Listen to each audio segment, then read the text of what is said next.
Realizarme es el mismo. Vamos a mirar.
Ajá.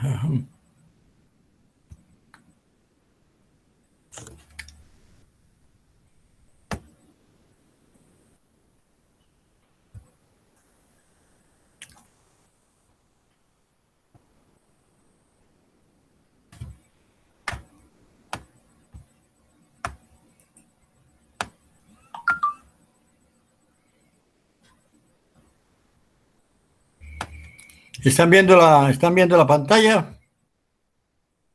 ¿Aló? Sí, ingeniero. ¿Se ve completo? Sí. Vamos a mirar, a ver. Vista.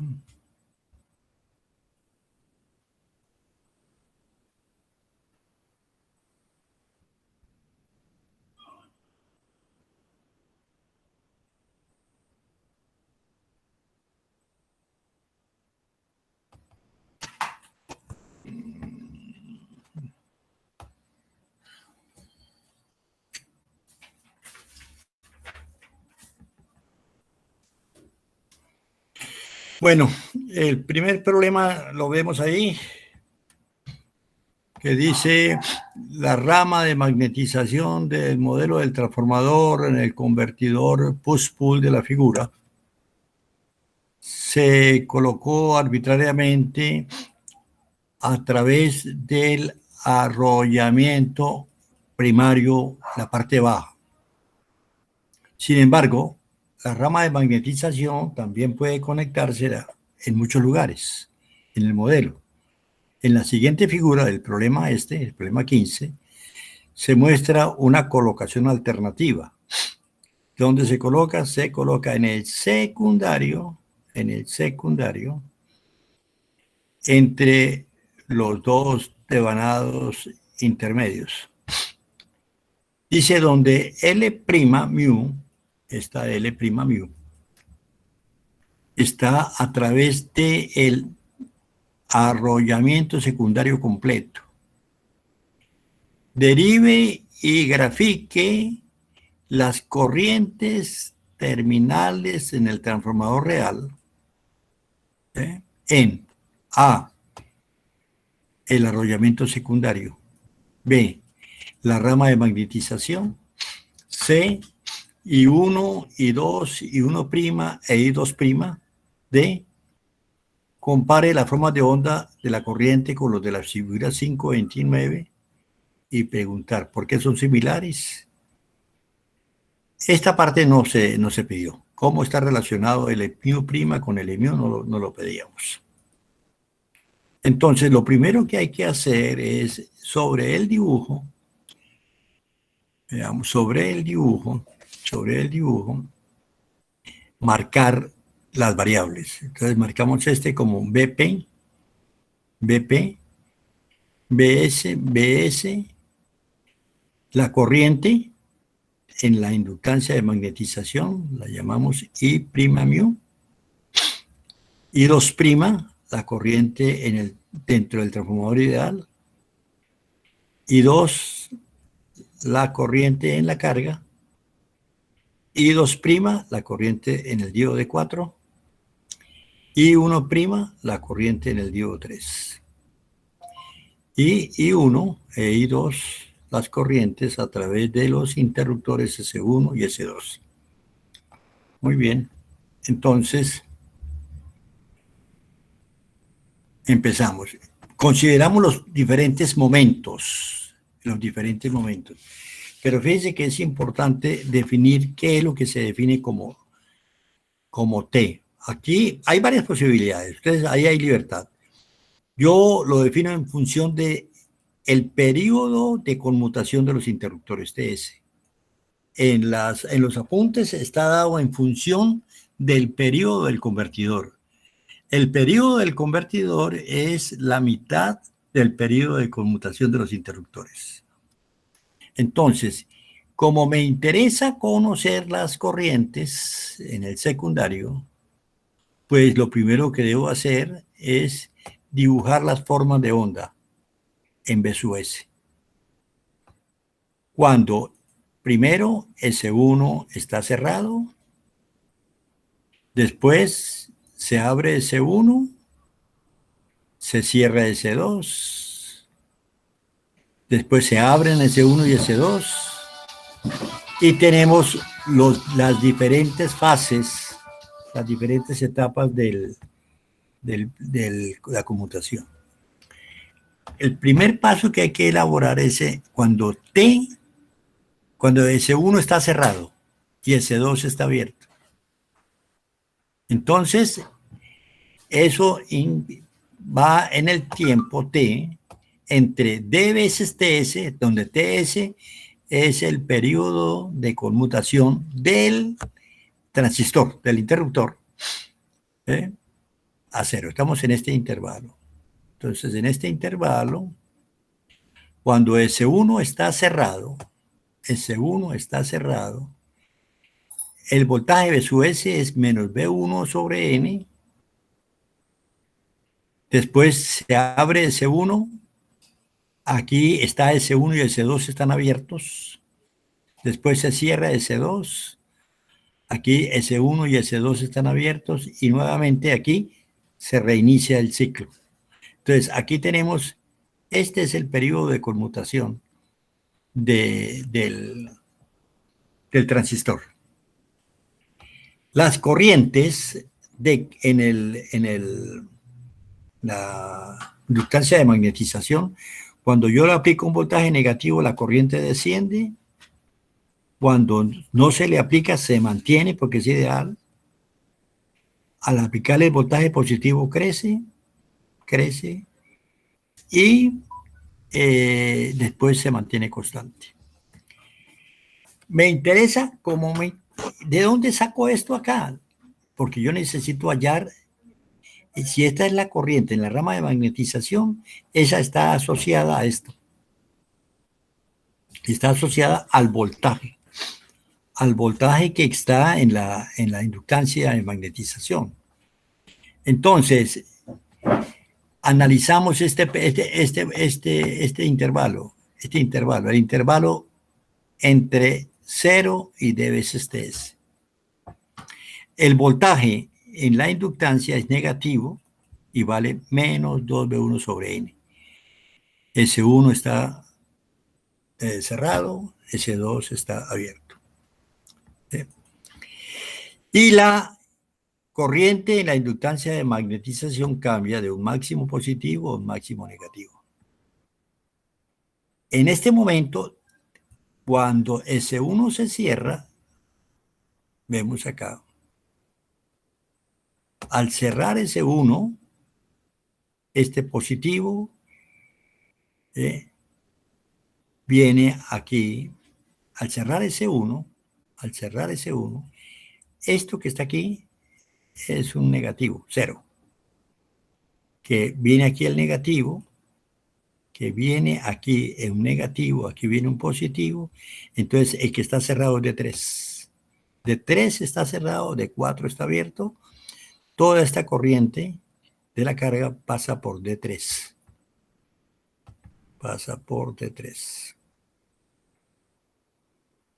Eso es lo que quiere decir acá. Entonces, el diodo 3 está cerrado y al estar cerrado lleva toda la corriente de carga, I1'. El diodo 4 está abierto y entonces la corriente vale 0. Y entonces necesitamos hallar una relación para determinar el valor de la corriente I1. El punto de partida de esto es que en un transformador ideal, la fuerza magnetomotriz neta vale 0. O sea que los amperes vuelta que entran deben ser iguales a los amperes vueltas que salen en el primario y en el secundario. ¿Qué significa? Esta es la ecuación que me permite entonces determinar cómo varía I1 en función de I2, que vale I2, y en función de la corriente en la rama magnetizante. Esta es la ecuación que me permite determinar esta recta. Esta recta me la da esta ecuación. Me dice que esto es menos 1 sobre n. Entonces, en estos intervalos, aquí sería esto encaramado con este, con el valor de I mu prima. Es este. Entonces, ¿de dónde sale esta expresión? Que es la fundamental. Esta expresión sale de decir que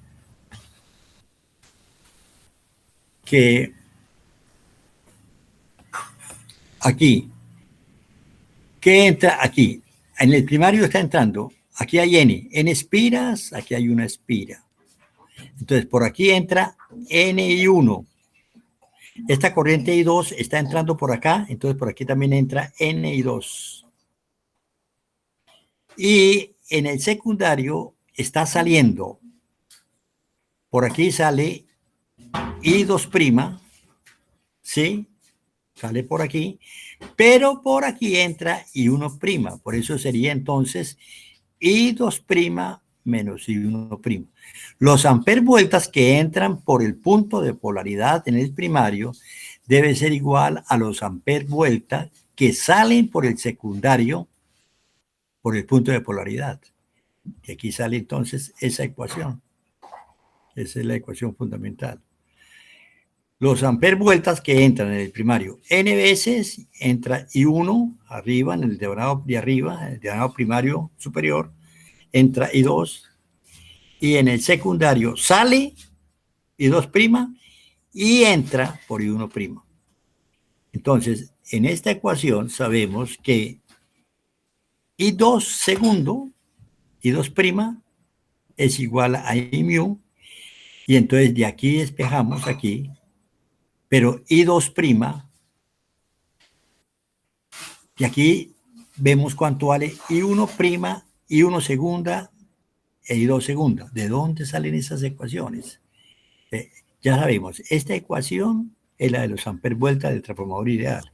Esta es de la ecuación de la ley de Kirchhoff de corrientes en los nudos, en estos nudos. Aquí. Sabemos aquí. Sabemos que aquí la corriente es 0, porque la corriente está pasando por acá.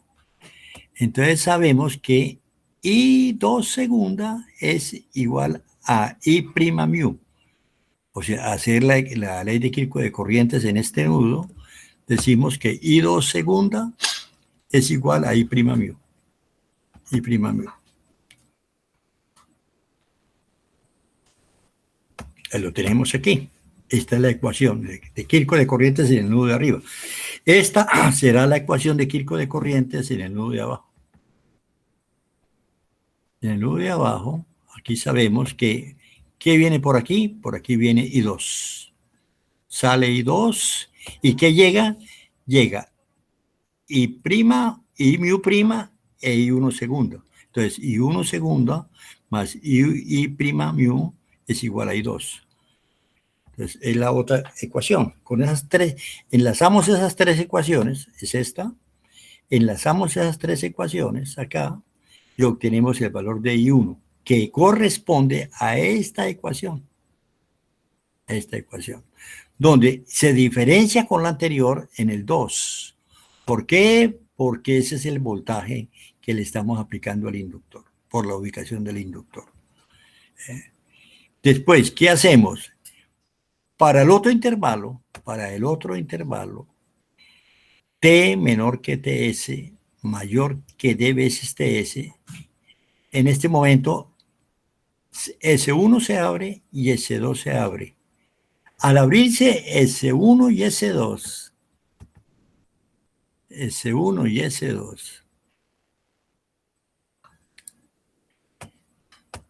esta corriente, este diodo estaba conduciendo.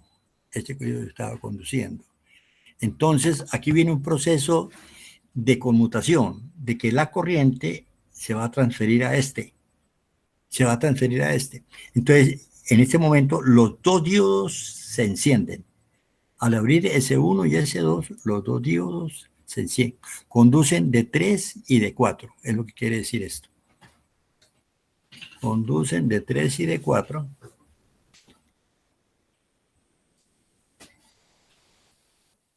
Conducen de 3 y de 4 están on. Entonces, I1 y es igual a I2' y es igual a 0. ¿Qué ocurre en la carga? Al que estar conduciendo los dos diodos,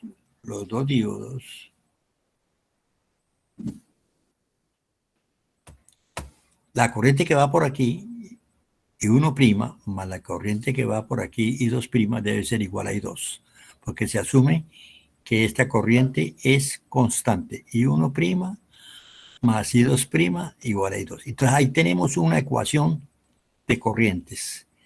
Se sigue manteniendo la ecuación, esa ecuación de los amperes vuelta del transformador se mantiene a lo largo de todo el proceso. Se mantiene. Y nos quedaría la ecuación del otro nudo.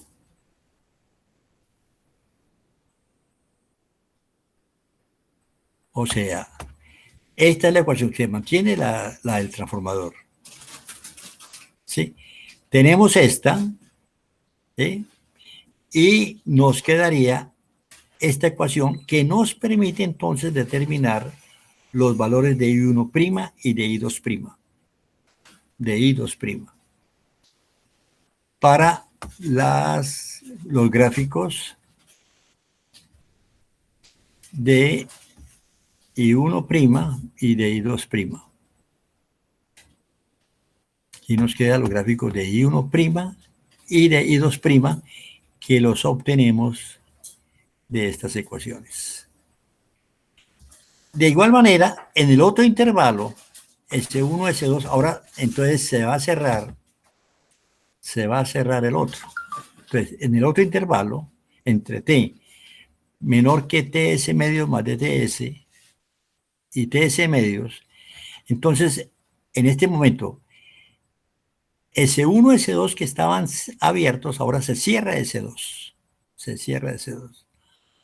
Al cerrar S2, vamos a mirarlo acá. Cerrar S2.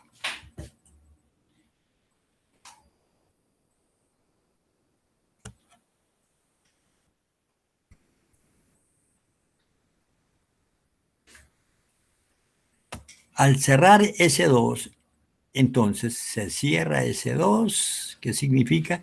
Este es un positivo, se activa D4 y se bloquea D3. Entonces ahora toda la corriente la va a llevar, la corriente de la carga la va a llevar el diodo 4. Entonces I2' va a ser igual a I2. Aquí obtenemos, de este nudo, obtenemos que I1' es igual a menos I', porque ahora no hay corriente por D3. Y de esas ecuaciones obtenemos,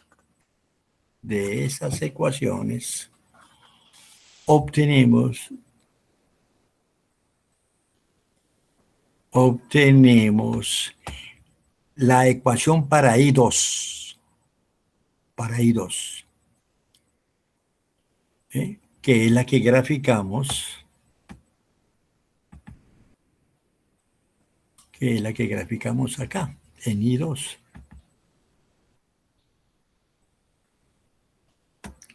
Es este gráfico, que viene desde un valor I2N menos 2IμP hasta el valor I2N más 2IμP. ¿Sí? Todo, ¿por qué? Porque en la ecuación de I2 aparece este 2.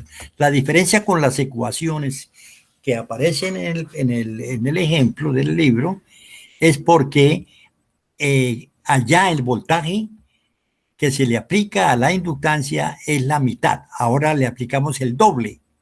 Todo eso radica en eso, en que ahora este voltaje es el doble. Antes se le aplicaba un voltaje a la inductancia, ahora le aplica. La importancia de que antes de deducir cualquier cosa, yo tengo que conocer el valor del voltaje en la inductancia para poder determinar las corrientes de la inductancia. Y saber que entonces, al compararlo con los otros, vamos a tener el doble.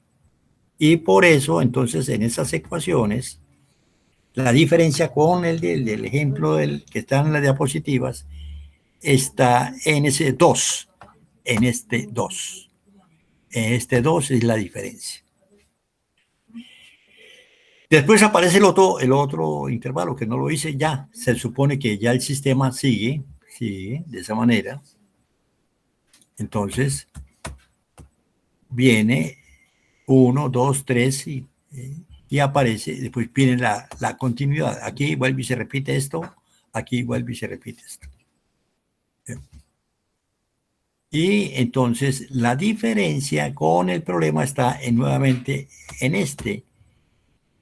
el haber identificado que en la inductancia de magnetización, se le aplica el doble. ¿Ok? Muy bien.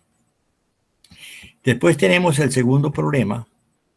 Ese sí era bastante sencillo. ¿Dónde se da? ¿Qué se da en el segundo problema? Se da la corriente del interruptor del transistor, 200 amperios, voltaje de bloqueo. Se dan las pérdidas de energía. Las pérdidas de energía durante la conmutación, en el encendido y en el apagado.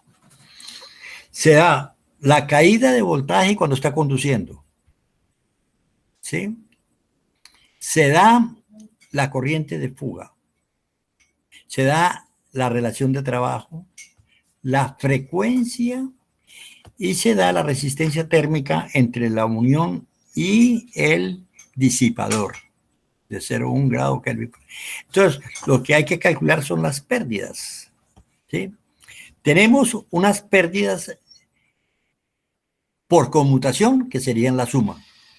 0,03 más 11 sería 0,14. Esas son las pérdidas por el encendido y el apagado. Después hay que calcular unas pérdidas. Hay que calcular las tenemos aquí. Aquí serían las pérdidas por conmutación. Después calculamos las pérdidas durante el encendido, cuando está encendido. ¿Cuánto está encendido? Cuando está encendido, tiene 200 amperios, hay una diferencia de potencial de 2 voltios, y el tiempo es de veces el periodo, que sería el inverso de la frecuencia. Cuando está abierto, esto es cuando está conduciendo. Cuando está abierto, tenemos una corriente de fuga, un voltaje en circuito abierto, un tiempo de veces T, que sería este inverso. Entonces, estas pérdidas de potencia, las pérdidas totales, serían de 536.3 vatios.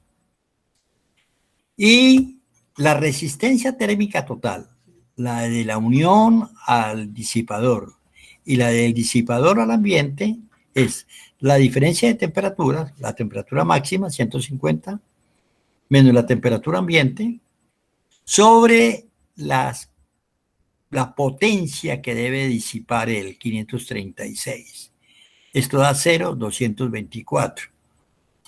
¿Qué significa esto?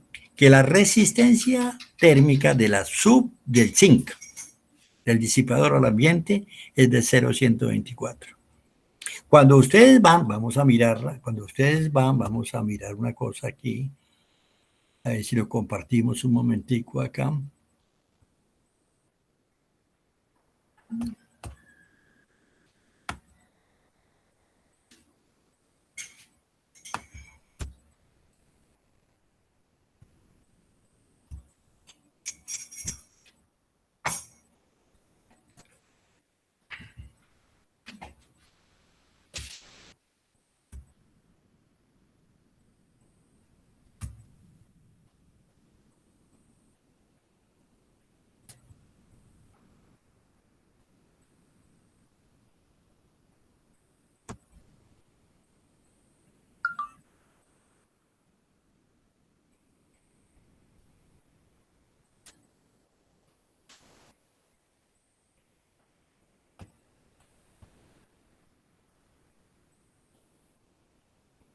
Vamos a dejar de presentar un momentico para poder colocar otra, para poder colocar las diapositivas, pero recordemos lo siguiente, que vamos a recordar el valor de la resistencia, voy a sacar por aquí.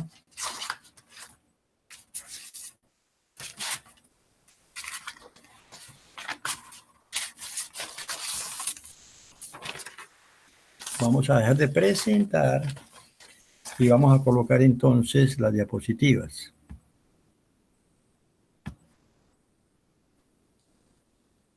Aquí lo tenemos. Lo vemos, ¿no? Lo vemos ahí. Fíjense que cuando vemos los diferentes disipadores, la resistencia térmica del más grande, fíjense lo que del más grande, es de 0,65. Y la resistencia que tenemos nosotros es de 0,124, o sea, 6 veces menor que esto. ¿Qué significaría? Un volumen proporcionalmente, un volumen 6 veces mayor que este. ¿Qué significa? Que si nosotros vamos a utilizar uno de estos, necesariamente necesitamos de una refrigeración adicional. O sea, que necesitamos el mayor de todos, pero además necesitamos de un ventilador. Porque este disipador tiene una resistencia térmica que es 0,65 y nosotros necesitamos una de 0,12, 5 veces más pequeña. Significa que tenemos que utilizar la más grande que hay disponible, que no nos satisface si no le colocamos un medio de refrigeración adicional. Porque la resistencia térmica requerida es 6 veces menor que la menor que puede obtener con el disipador más grande. Esa es la respuesta. O sea, que se requiere necesariamente de un disipador muy grande y que además tenga una refrigeración adicional. ¿Cómo se refleja eso en el diseño de esos convertidores? Esa es la razón por la cual, atención, miren, vamos a hacer lo siguiente, vamos a devolvernos, a dejar de compartir, nos devolvemos, compartimos.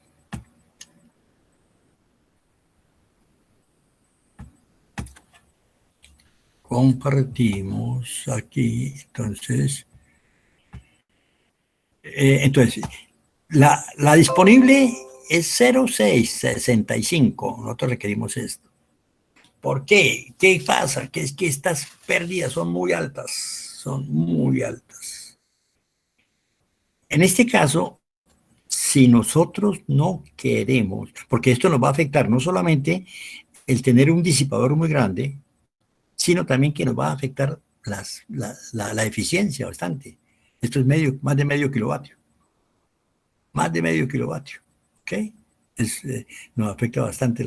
Entonces, esa es la razón por la cual, fíjense, que tenemos nosotros,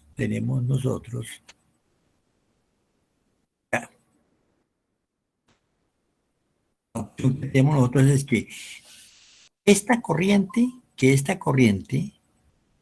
se puede manejar, porque tenemos IGBTs que manejan esta corriente. La otra opción sería utilizar en paralelo. Al utilizar en paralelo, las pérdidas se me bajan. Se me bajan las pérdidas, entonces bajan las pérdidas, se mejora la eficiencia y también se me mejora el problema del disipador. Esa es la razón por la cual, a pesar de que a veces cuando se ve un convertidor con dispositivos en paralelo y que cada dispositivo tiene una corriente nominal suficiente para manejar la corriente de la carga y se utilizan en paralelo, es para poder reducir esas pérdidas. Porque recordemos, cuando nosotros estamos en paralelo, entonces, ¿sí? Esto depende del cuadrado. Y cuadrado, ¿sí? En el caso de que sean MOSFET, se me reduce la resistencia. En paralelo se reduce la resistencia drenador-fuente por la mitad. Y en el caso de IGBTs, entonces reducimos la corriente. Entonces, ¿qué sería? En vez de tener I cuadrado, ¿no? Entonces, al reducir estas corrientes, al partirlas, se me reducen las pérdidas de potencia y se me mejora la eficiencia y se me mejora el problema de la disipación, el cálculo del disipador. Muy bien. ¿Alguna pregunta? ¿Alguna pregunta? ¿Preguntas? ¿Preguntas? ¿Tenemos preguntas? No, ingeniero. Bueno, muy bien. El tercer punto, como hubo muchas variantes, en términos generales, con el tercer punto fui bastante elástico, pero realmente no me hicieron la simulación que yo pedía. Yo pedía que me hicieran la simulación del circuito que estaba plasmado en el ejemplo, ¿sí? Pero sin embargo, entonces eso, pues a todo el que hizo una simulación por cualquier método se lo valí. Pero realmente el propósito era que hubiesen simulado el circuito que está propuesto. La mayoría no lo hizo, pero sin embargo, en ese punto fui bastante elástico, ¿ok? Si alguno de ustedes tiene alguna preocupación por la nota, me envía por el correo y yo le puedo enviar entonces el examen y se van a dar cuenta que la nota que sacaron es inferior a la nota que les puse, ¿ok? Pero si hay alguien que quiere satisfacer esa curiosidad, me lo transmite por vía correo ya, y así lo tenemos, ¿eh? ¿Estamos de acuerdo? Sí, señor. Bueno. Ingeniero. Bueno, ok, felicidades, buenas noches. Ingeniero, ¿cuánto valía cada punto? Hasta luego, ingeniero, gracias. Ahí aparece aparece, ya les voy a decir, El primer punto valía 45, el segundo punto valía, creo que valía 20, 65, y el tercero valía 35. Sí, señor, pero yo digo cada inciso. ¿Cómo? Digo cada inciso, por ejemplo, en el primero. Bueno, es que ese 45 puntos se dividía entre, póngale cuidado, ¿cuántas respuestas habían? Habían los voltajes en el secundario, 1, 2, 3, 4, 5, 6. Valía 45 entre 6. Entre 7, porque había que responder la pregunta de por qué eran similares. 45, en promedio valía 6 unos y 7 puntos otros. 6 puntos y 7. Entre 6 y 7. Unos valían 6, otros valían 7. Otra preguntilla, la simulación que había que hacer era con el claro, con el circuito, claro, con el diseño, con el que estaba propuesto en el ejemplo. El ejemplo tiene un diagrama, ¿recuerdan?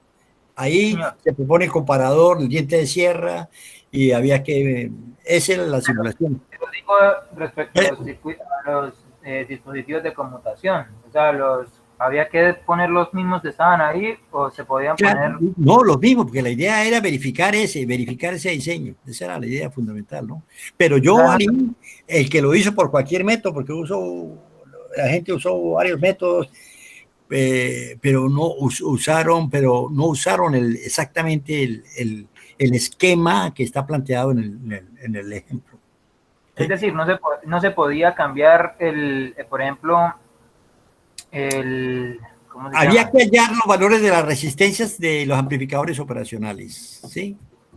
Sí, muchos lo hicieron, todo eso es usando MATLAB para el sintonizador y todo, ¿no? Bueno, eran posibles soluciones, pero no la solución que se estaba pidiendo. La que se estaba pidiendo era la simulación del diagrama que estaba propuesto ahí, del que estaba propuesto en el libro, ¿sí? Para verificar eso que estaba en el libro. La idea era verificar lo que el ejemplo propuesto en el libro. Y no se podía simplificar, o sea, los comparadores no se podía hacer una función de transferencia Sí, y no es que no se pueda, sí se puede, pero no era lo deseable.